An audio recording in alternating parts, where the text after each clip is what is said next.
Hello and welcome to the Quarantined Wargamer. I'm Big Lee and today I want to talk about the problem with magazines. So let me start by saying I'm being deliberately provocative with my title here. I don't really think that there's a problem with magazines per se, but certainly the way that we buy and consume information has changed enormously.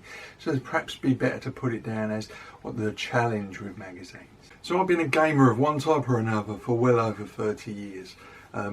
I don't count exactly how many, but it's 30 plus.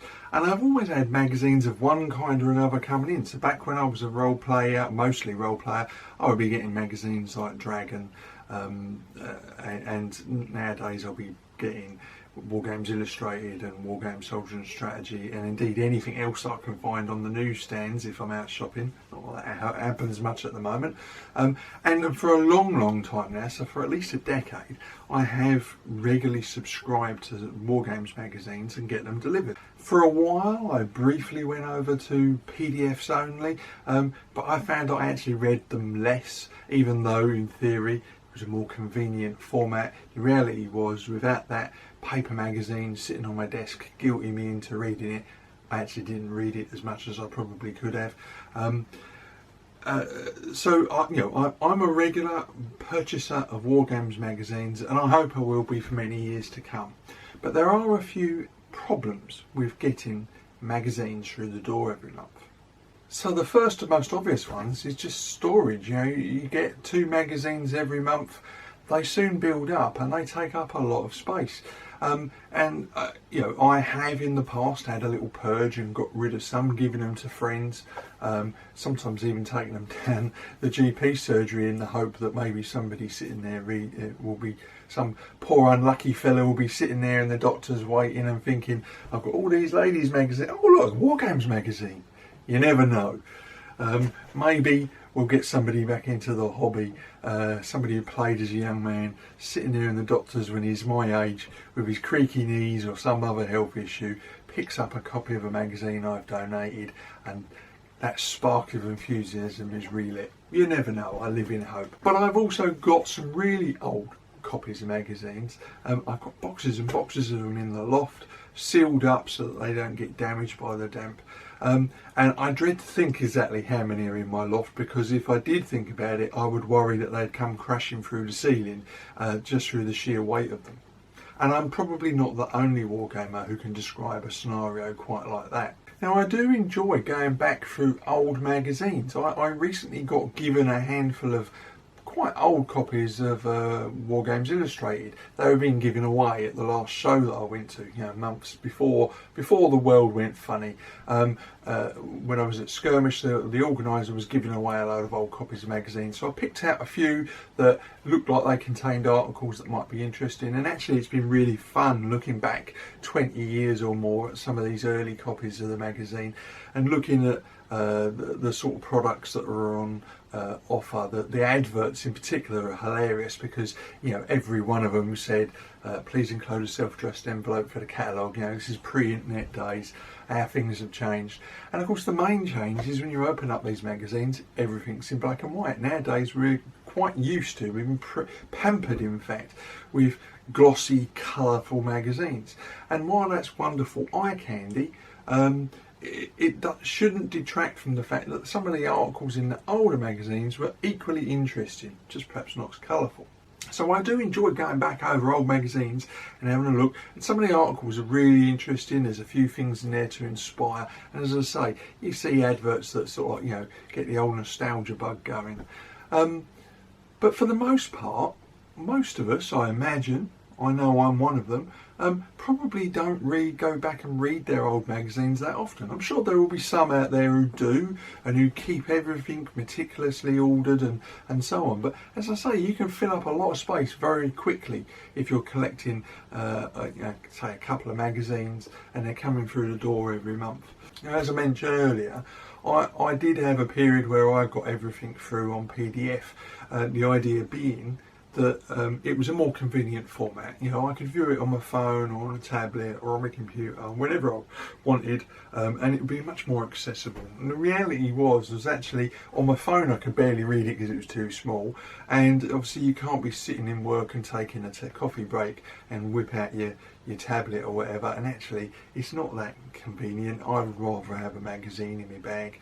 And as already mentioned, you know, having a paper copy of the magazine sitting on your table at home, saying, you know, sort of guilting you into picking it up and having a look, is much more effective than a PDF that just gets filed away somewhere and you don't come back to it. So I find I do read more when I get a paper copy of a magazine. Now, I am not one to read cover to cover. It's not often. Sometimes I'll get a magazine and everything in it is really interesting and I will read it cover to cover, but that's a rarity, it has to be said. I tend to pick and dip into what I'm interested in, because magazines, by their very nature, look at the hobby as a whole. So there'll be all sorts of periods and subjects in there, and there'll be articles that I'm not interested in, there'll be periods that I don't play, and that's fine, because I get a quick scan over, look at the pictures, you know, have a brief little read of the introduction perhaps. If it's not for me, I'll skip over it and go to the next article. I actually find I enjoy the feature articles, the regular commentaries by the likes of Rick Priestley and Richard Clarke, for instance. I really enjoy those as a way of keeping tap with the zeitgeist of the hobby. Now, have I played scenarios straight out of the magazine?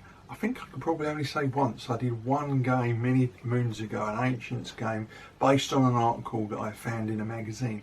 For the most part, I personally like to read game articles where they play through a game or present a set of rules as inspiration. You know, give me some ideas, having a look at the pictures for the model ranges that are available and so on, and to give me some ideas on how to run a game of my own. Now, of course, we live in an internet-enabled age where we can follow blogs and websites to our heart's content and probably get most of the information that we used to get from magazines only. We can get it online. I myself have previously said, you know, I follow well over 400 blogs and I skim through them, and it's like having a massive magazine at my disposal. I will go to, I use Feedly to keep track of all of the blogs that I follow, and I'll tend to sort of look down what's been published most recently as in my reading list and go, oh yeah, I'm interested in that article, or I'll skim that one, I might leave some comments there. But I will tend to pick and choose the articles that grab my interest. And it's just like flicking through an enormous magazine every month, only the content's changing on a daily basis.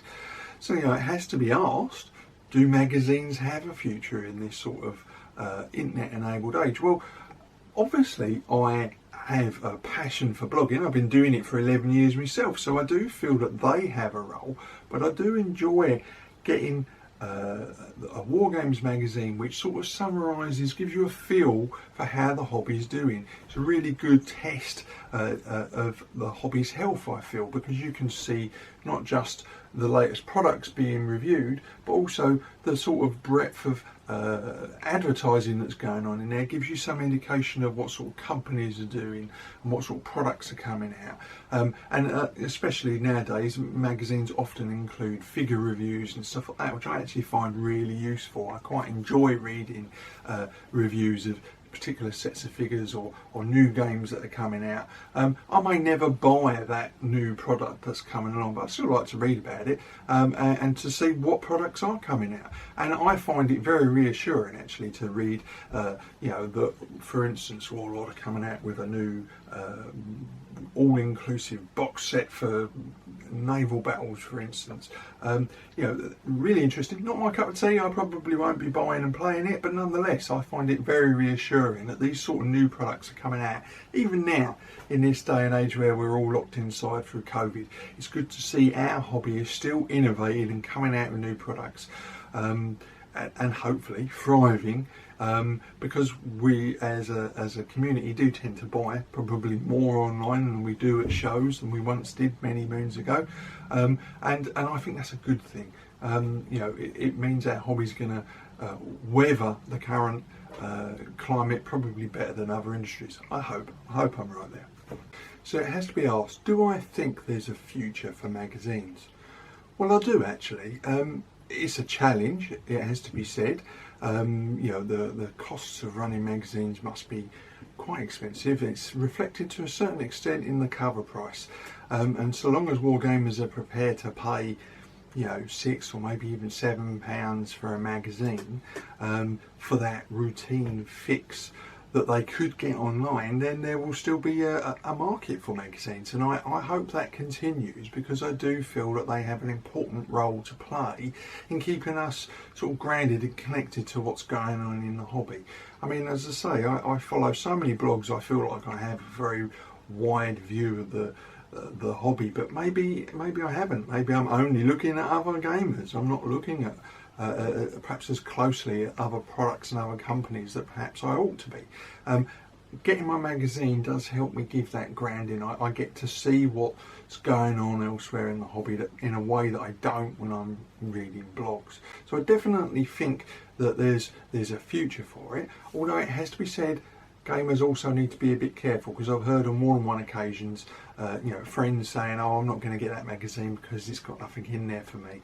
Well, you know, even if only one article in there is for you, then it's worth buying, because by its very nature, a magazine is going to be a broadsheet. It's going to have stuff from all aspects of the hobby, some of which you don't play. You know, if you're not a sci-fi player, or you're not a fantasy player, or you don't play Napoleonics, then you're almost certainly going to end up getting a magazine through the door, and at least one article in there isn't going to be something that's to your taste, but it will be to somebody else's. So therefore that magazine's playing a crucial role by serving all corners of our hobby, and I do think that's something to be celebrated, because, you know, if you pick up any particular issue of any of the main wargaming magazines, you will get to see quite a broad range of games and rule systems and companies being displayed in that magazine. It's a really good advert for the hobby in general.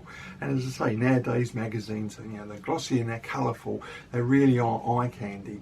And particularly in this moment when we have no shows, then getting that through the door, that's your regular little bit of eye candy that is sort of inspiring you to keep going on at home. So for the time being, I would say yes, there is still a future for magazines, and I really hope that that continues for many years to come. I certainly will be maintaining my subscriptions. I don't think I'll ever be going back down the route of PDFs. I just didn't find that I got enough out of that particular format, even though it was a cheaper way of getting magazines, and obviously bypassed the whole storage problem. Obviously, as usual, I would say, you know, if you've got some comments, if you want to add to the conversation, you know, do you think magazines have got a future? Do you buy them? Did you stop buying them, and why was that? I'd love to hear from you, please, in the comments below or over on my blog, Big Lee's Miniature Adventures. And as always, if you enjoyed the video, please consider hitting the like button and of course subscribing to my channel. So until next week, keep looking after yourself, keep staying safe, play some games, and of course, keep rolling high.